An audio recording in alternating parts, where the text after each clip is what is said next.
this is Lisa Nolan, Deputy State Director with Americans for Prosperity here in South Dakota.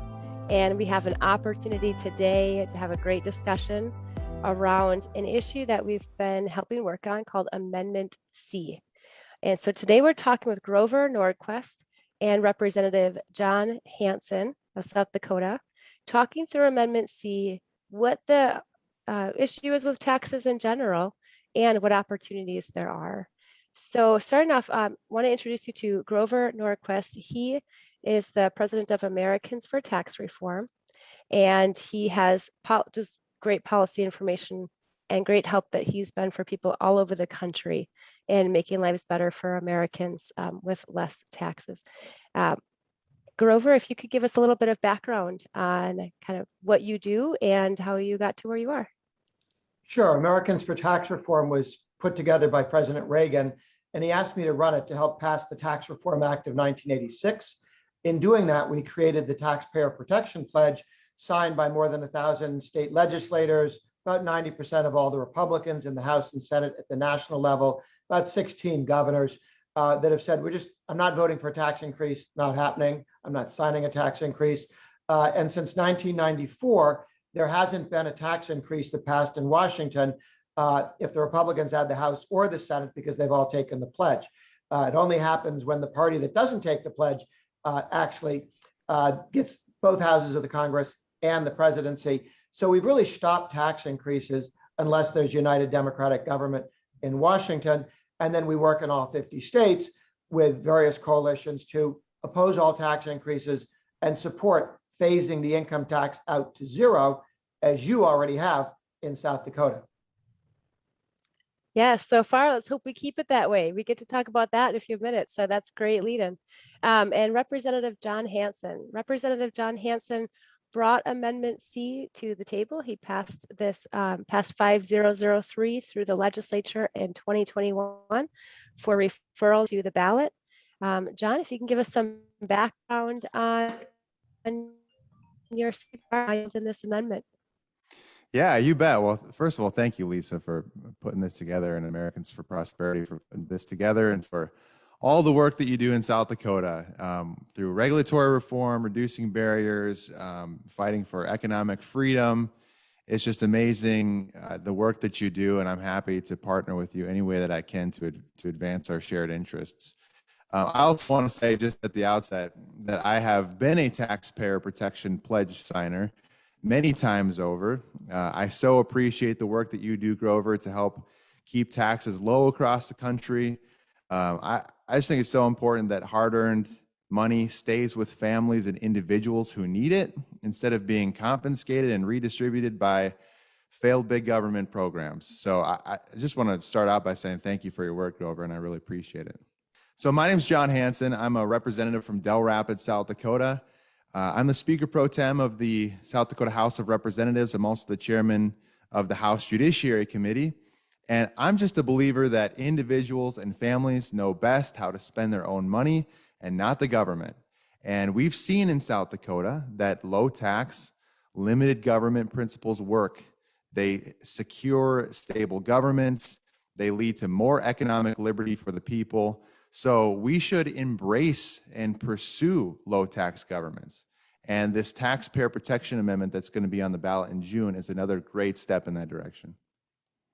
Absolutely. Thanks. That was a good background. And I echo your thoughts on having Grover here with us. So we'll start off.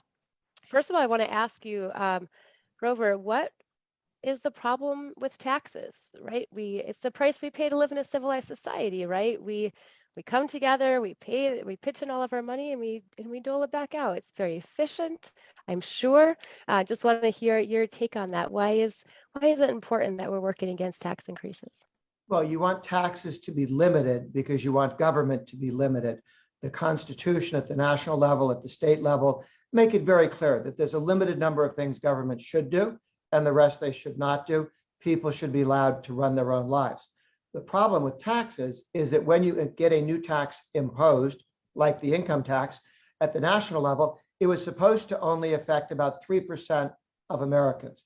And the top rate was 7%, and you had to earn over $11 million a year to pay that 7%. but taxes grow like tapeworms. Taxes get constituencies that want them to grow and get more money for the people who are benefiting from the taxes. And so putting in any tax should be very, very difficult to do because we know it's almost impossible to undo a tax. It should be like a constitutional amendment, a 2/3 vote to raise taxes, a 2/3 vote to amend the Constitution. Very good. Thank you so much. Some people seem oftentimes disconnected from really what a tax increase means for them and their family. We don't have that we don't have that state income tax in South Dakota, but I think it's closer than what people think. And so it's incredible to hear some of the stories that we've heard in terms of what that impact is to them. With this amendment that we're talking about today, Amendment C, what we call the Taxpayer Protection Amendment, is going to be on the ballot in 2021 in South Dakota. Every voter will have a chance to vote on this, and it's something that we want to make sure people know about. In 1996, there was an amendment passed where the citizens of South Dakota determined that they wanted to hold government accountable and they didn't want it to be easy to increase their taxes. And so they limited the state government and said within the legislature, if you're passing a tax increase, it has to be at least 2/3. So it has to be the supermajority, 66%, 2/3. And that's something citizens wanted to control that size and scope of government and keep that control. But we have left that loophole open at the ballot ever since 1996, where yes, we do have a higher threshold and we do have to have greater consensus to pass taxes in the legislature, but we don't have to do that at the ballot. We can pass it at a simple majority. 51% of South Dakotans can tell the other 49 how their money is going to be spent. So just want to find out from you, what do laws look like elsewhere? What should a good law look like in terms of the citizens holding government accountable? Well, Arizona had the same challenge that South Dakota has. They had a 2/3 requirement by the legislature to raise taxes. They also said only the legislature can raise taxes. But then people from California brought a whole bunch of money into Arizona. They put a measure on the ballot to tremendously increase taxes, voted with a simple majority, very confusing. It may actually be stripped out largely because it was unconstitutional in a number of different ways, but they did only need 51% vote of the people, and unlimited amount of money could come in to buy that support. So Arizona is now looking to how do they get a 2/3 requirement for a vote of the people to raise taxes as they have for the legislature. In Florida, also, they have no income tax. They put into the Constitution a 2/3 requirement, not only for a tax increase through the legislature, but a 2/3 requirement for a vote of the people to ever bring an income tax back. So they wanted to make sure that you couldn't use the initiative process with a bunch of money from other states who don't like low tax Florida or low tax Arizona or low tax South Dakota as competitors to say supermajority. Your Amendment C, the Taxpayer Protection Amendment, would be a 60 vote threshold. I like 2/3 better than 60, but 60 is a much better protection for the people of South Dakota than 51. That is excellent information, and it does give us a model. It shows us what the impact can be, and it shows us what opportunities there are, that we're not alone in setting these standards as well.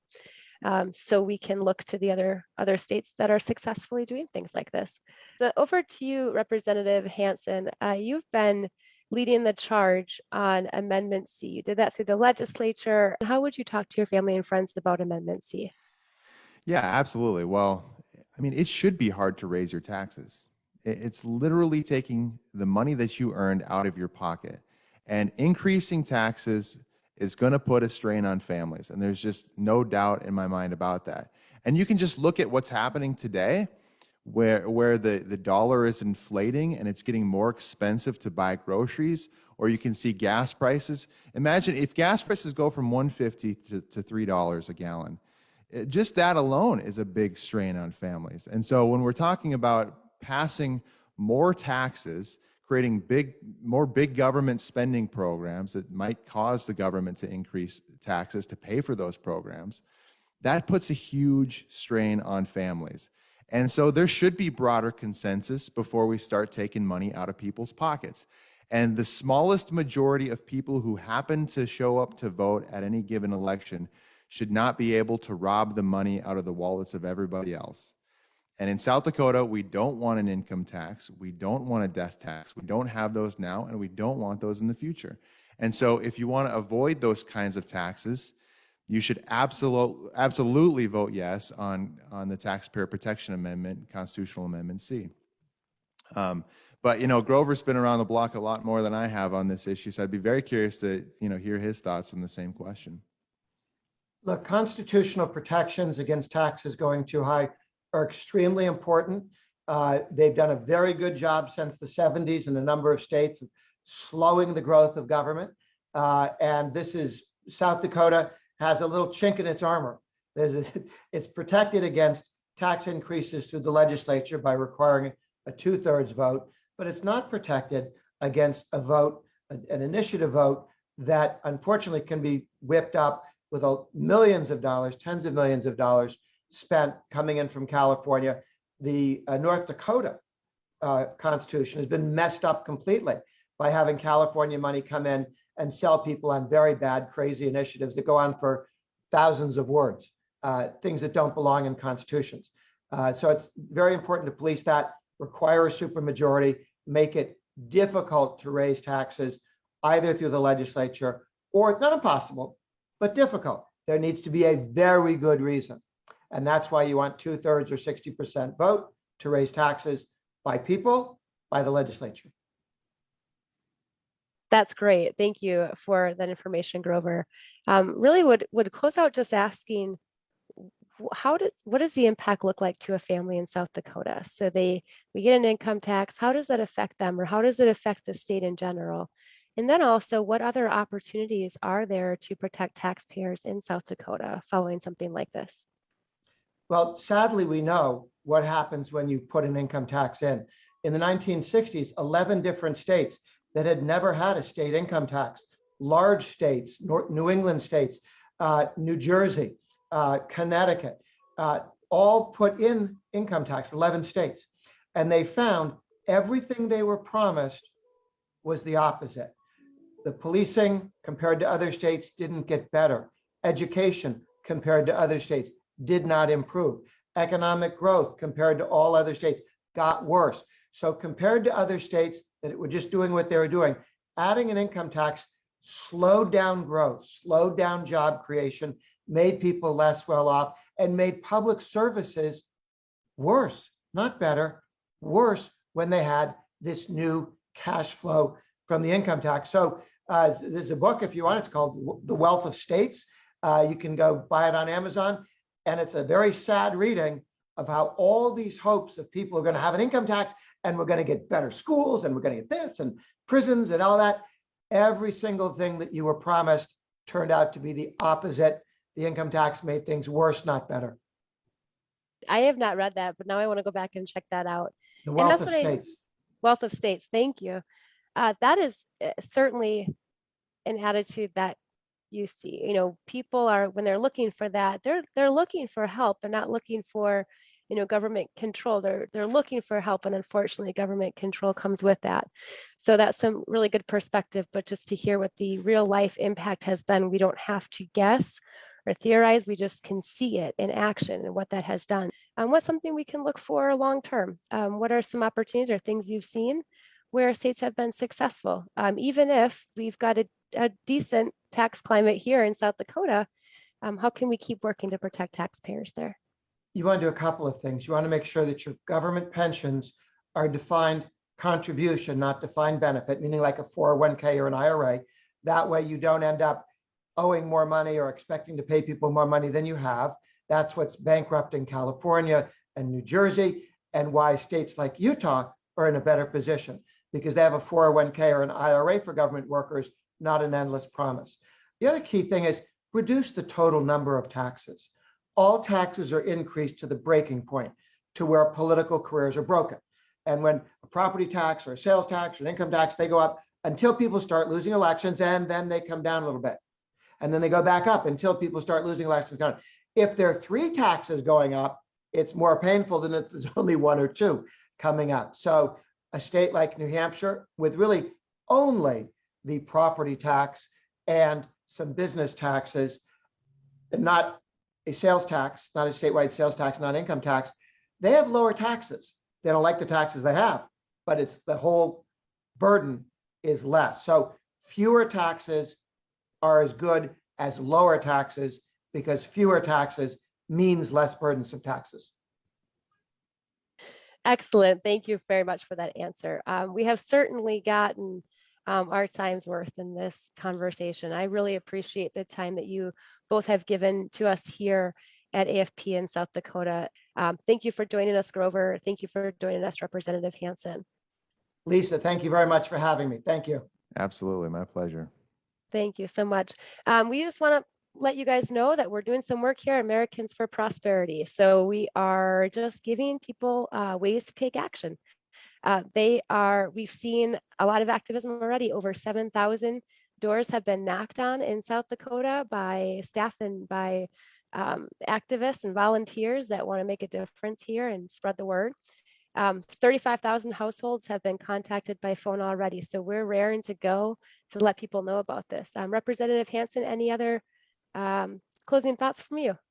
Yeah, well, thanks again so much, Lisa, for putting this together. And the bottom line is, if you want to keep taxes low and if you want to keep government limited, your vote on Amendment C, the Taxpayer Protection Amendment, it's a no-brainer. Absolutely support the Taxpayer Protection Amendment, Constitutional Amendment C. If you want to get more involved, please do so. Find Americans for Prosperity on Facebook. There's also the Taxpayer Protection page on Facebook. Search that out. Organize, get involved, tell your friends, and invite Americans for Prosperity to come speak in your community to talk more about the Taxpayer Protection Amendment. We've got a great shot here to keep taxes low, to keep government limited in South Dakota, and so we should all get out, tell our friends to vote yes on Constitutional Amendment C. Excellent. Thank you both very much. Thank you.